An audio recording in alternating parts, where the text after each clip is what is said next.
Buenas tardes, daremos inicio a la presentación de esquemas tributarios elusivos del Servicio Impuesto Interno.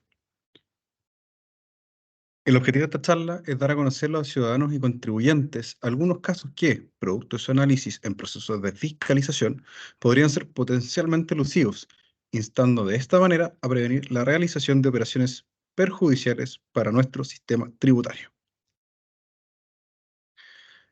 Como índice, vamos a tener una breve introducción, vamos a realizar con posterioridad un análisis de casos y finalmente vamos a arrojar una pequeña encuesta para que por favor puedan evaluar. Primero que todo, ¿qué es la elusión tributaria? La elusión tributaria ha sido definida como aquella conducta que busca dejar sin efecto o sin aplicación la ley tributaria a través del abuso de las formas jurídicas o la simulación.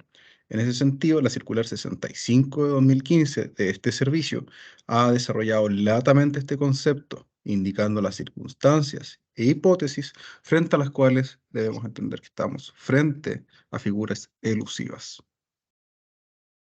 Se trata de una acción que se produce cuando un contribuyente deja de cumplir con su declaración y pago de un impuesto, según lo que señala la ley. Norma General Antirrusia. La norma general antilucía se incorpora primeramente con la ley 20.780, que incorpora dicha reglamentación al Código Tributario. Posteriormente, mediante la ley 20.899, se aclara el alcance e incentivo de ciertos conceptos que fueron introducidos en la norma antilusiva. Finalmente, la ley 21.420 modifica aspectos de consulta previa al Servicio de Impuestos Internos que pueden realizar los contribuyentes, con la finalidad de verificar si la conducta que pretenden materializar podría ser considerada elusiva o no. El catálogo de esquemas tributarios. El catálogo de esquemas tributarios consiste en un portafolio de casos sugeridos de fiscalizaciones realizadas por el Servicio de Impuestos Internos, donde se describen situaciones que, bajo determinadas circunstancias, podrían ser consideradas elusivas y o potenciales de incumplimiento tributario. Su publicación permite avanzar en incrementar los niveles de certeza jurídica para mejorar el cumplimiento tributario. Las instrucciones del Servicio de Impuestos Internos en esta materia se han visto reflejadas tanto en circulares como resoluciones.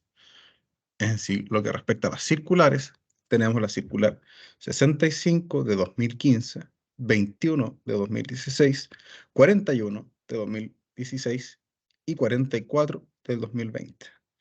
En lo que respecta a resoluciones, se encuentra la resolución exenta número 68 de 2016 y la resolución exenta número 112 de 2021. Análisis de caso. Dentro de los esquemas que nos referimos anteriormente se encuentran diferentes conductas que los contribuyentes ejecutan o realizan con la finalidad de evitar el pago de los impuestos, sea por la vía de evitar o disimular el nacimiento de las obligaciones tributarias. En este caso número 67, tenemos la venta de inmuebles consistentes en lotes productos de una subdivisión, la que no comprende el camino construido. En este esquema tenemos como partícipes A, contribuyente de IVA, considerado un vendedor habitual, dueño de un terreno que procedió a subdividir, pretende realizar ventas de parcelas o lotes provenientes de dicha subdivisión, excluyendo de la venta la porción que corresponde a una franja de terreno en la que se construyó un camino y un portón de acceso a este. A causa de lo anterior, se constituye una servidumbre de paso que grava aquella franja de terreno en beneficio de las parcelas que serán vendidas, respecto a la cual el vendedor conserva su dominio. La operación permitiría vender las parcelas sin afectar la venta con IVA a modo de resultado. Dentro del análisis de este esquema que acabamos de comentar, se encuentran las condiciones bajo las cuales se pacta la compra-venta del inmueble y la constitución de la servidumbre. En el precio de venta, si este comprende solo el valor del terreno o una cantidad mayor por concepto de construcciones del camino y portón de acceso. Se buscará también determinar la existencia de una razón económica o jurídica relevante más allá Más allá de las meramente tributarias, para que el dueño original conserve franja de terreno sobre la que se constituye servidumbre y compradores que adquieran bajo esas condiciones. A modo de recordar, lo que se encuentra grabado con el impuesto al valor agregado corresponde la venta de bienes inmuebles construidos, definidos en el artículo 2 de la ley del impuesto al valor agregado. Como se mencionaba, el efecto del esquema busca evitar la realización del hecho grabado del IVA, al pactar ventas por lotes o terrenos desprovistos de construcciones, ya que se excluye de la venta la franja de terreno que contiene las construcciones realizadas por el vendedor. Como facultades del Servicio de Impuestos Internos, se podría evaluar la aplicación de la norma general antielusiva si se establece que el objetivo de la operación fue evitar la generación del hecho grabado IVA. En normativa aplicable, entonces tenemos el artículo 2, número 1 de la Ley sobre Impuesto a la Venta y Servicios y el artículo 4 bis, 4 ter, 4 quater del Código Tributario.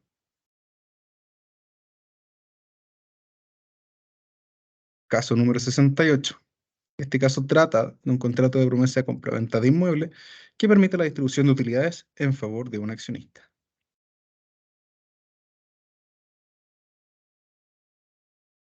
En cuanto a los partícipes de este esquema, se tiene a A, sociedad constituida en Chile, y B, persona natural dueña del 50% de las acciones de A. Como operaciones, A y B celebran un contrato de promesa de compraventa sobre un inmueble, siendo B promitente vendedor y la sociedad A como promitente comprador.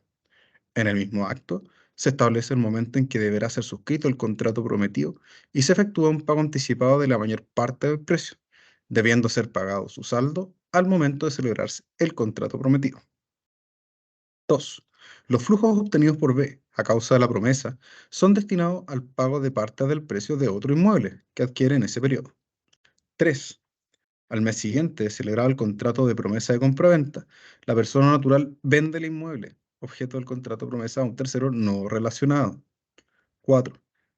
Antes de cumplirse el plazo establecido para celebrar el contrato prometido, A y B acuerdan resiliar el contrato de promesa de compraventa, dejándolo sin efecto, producto de lo cual nace una cuenta por cobrar contra el accionista, equivalente a la parte del precio que fue pagado por adelantado al momento de suscribir el contrato de promesa.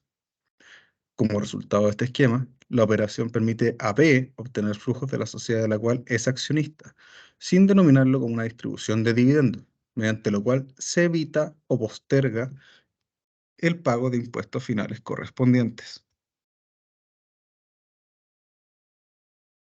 En relación a su análisis, se deberá verificar la efectividad del pago de parte del precio acordado en la promesa de compraventa y destino de los flujos, la política de distribución de dividendos de la empresa, existencia de negociación y contrato de promesa previo entre la persona natural y el tercero, y las condiciones y razones por las cuales se acuerda resiliar o dejar sin efecto el contrato de promesa de compraventa.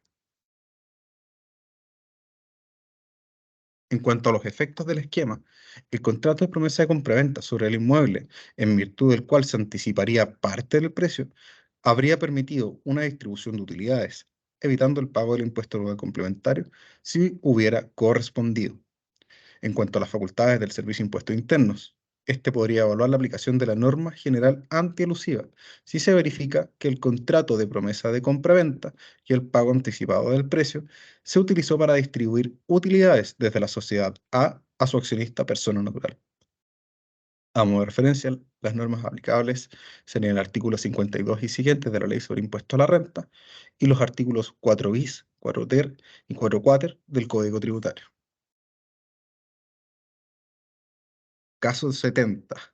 Reorganización empresarial destinada al traspaso de activos, evitando la realización de un mayor valor y consecuente pago de impuesto a la renta. En cuanto a partícipes, se tiene una persona natural, domiciliado o residente en Chile, controla A y C. A es una sociedad de responsabilidad limitada, accionista mayoritaria de B. Por su parte, B corresponde a una sociedad por acciones constituida en Chile. C es una entidad domiciliada o residente en el extranjero. Y por último, D es una sociedad constituida en Chile. Respecto de las operaciones, la sociedad B es dueña de una serie de activos situados en el extranjero. 2. Se acuerda dividir la sociedad B, oportunidad en que nace la sociedad D, a la que se asigna los activos situados en el extranjero y pasivos consistentes en cuentas por pagar en favor de A.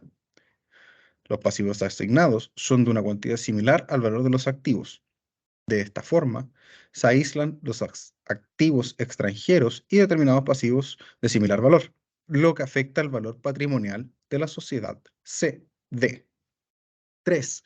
Posteriormente, los accionistas de D venden la totalidad de sus acciones a la sociedad C, operación que no genera para los vendedores un mayor valor, en consideración al valor patrimonial de la sociedad D. Luego de la venta, C queda como única accionista de D. A continuación, C disuelve la sociedad D, estableciendo que C, como único accionista, se adjudicará la totalidad de activos y pasivos de la sociedad a su valor tributario. El resultado de este esquema, los activos situados en el extranjero, que eran de propiedad de una sociedad en Chile, pasan a ser de propiedad de C, evitando el impuesto de primera categoría correspondiente al mayor valor que habría significado su enajenación directa. Análisis. Se analizarán las razones para llevar a cabo las operaciones descritas y proporción que se determine para la asignación de activos y pasivos al momento de la división. El origen de los flujos tras las cuentas por pagar asignadas a la nueva sociedad como pasivo. El tiempo transcurrido entre cada uno de los actos realizados.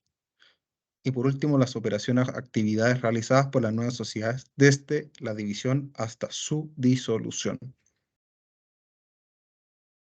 En efectos del esquema, se tiene que el traspaso de los activos situados en el exterior desde una sociedad chilena a una sociedad relacionada en el extranjero, afectando el impuesto de primera categoría correspondiente por el mayor valor generado en la venta.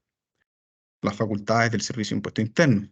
Podría evaluar la aplicación de la norma general anti-evasiva si la operación y antecedentes tuvieran por objetivo la enajenación de activos, afectando el impuesto de primera categoría correspondiente. En cuanto a la normativa aplicable, se tiene el artículo 20 de la Ley sobre Impuesto a la Renta y los artículos 4 bis, 4 ter y 4 quater del Código Tributario. Caso 75. Reorganización empresarial efectuada con el objeto de evitar la aplicación del artículo 41G de la Ley sobre Impuesto a las Rentas que refiere a las rentas pasivas.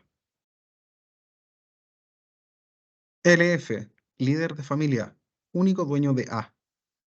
A, por su parte, es una sociedad constituida en Chile y propietaria de B. B es una sociedad extranjera y C es una sociedad constituida en Chile por los hijos del líder de la familia. En cuanto a sus operaciones, el líder de familia es dueño de A, la que a su vez es única propietaria de las acciones de B, que tiene como activos una cartera de inversiones que genera anualmente importantes rentas pasivas, debiendo A reconocer dichas rentas en sus resultados tributarios, conforme al artículo 41G de la Ley sobre Impuesto a la Renta. Luego, los hijos del líder de familia constituyen en Chile la sociedad C, la que, días después, es absorbida por la sociedad A, quedando todos los accionistas con igual porcentaje de participación. Posteriormente, se acuerda la disolución de la sociedad A, procediendo a dar aviso de término de giro de acuerdo al artículo 69, inciso primero del Código Tributario, adjudicándose sus accionistas, padres e hijos, la participación en la sociedad extranjera B. Como resultado del esquema, se hace inaplicable el artículo 41G de la Ley sobre Impuesto a la Renta y posterga el nacimiento de la obligación tributaria vinculada a las rentas pasivas percibidas o devengadas por la sociedad extranjera. En este caso en particular se analizará si los intervinientes de la operación son relacionados, el tiempo transcurrido entre la constitución de la sociedad chilena, que luego es absorbida por la sociedad del líder de la familia y su posterior disolución. las razones jurídicas y económicas relevantes distintas a las meramente tributarias que justifiquen la constitución de la sociedad de los hijos, la fusión de la sociedad A y sociedad C, y la relación de canje acordada en el proceso. Y por último, la disolución de la sociedad A. Efectos del esquema. Mediante el esquema se posterga o difiere el nacimiento de la obligación tributaria vinculada a las rentas pasivas percibidas o devengadas por la sociedad extranjera. En cuanto a las facultades del servicio, podría evaluar la aplicación de la norma general antielusiva, a objeto de verificar si se buscaba eludir hechos imponibles establecidos en la Ley sobre Impuesto a la Renta. En cuanto a la normativa aplicable, se tiene el artículo 41G de la Ley sobre Impuesto a la Renta y los artículos 4 bis, 4 ter y 4 quater del Código Tributario. Habiendo revisado los casos, le pedimos recordar que el catálogo de esquemas de las figuras tributarias se encuentra publicado en la página web del Servicio de Impuestos Internos, en donde usted podrá encontrar todas y cada una de las figuras que este servicio ha identificado como potencialmente elusivas. Para finalizar, te invitamos a continuar revisando la página del www.si.cl, donde se ofrecen distintas charlas en línea, ingresando en donde aparece en pantalla. Por último, agradeceríamos poder contestar nuestra encuesta de satisfacción. Muchas gracias.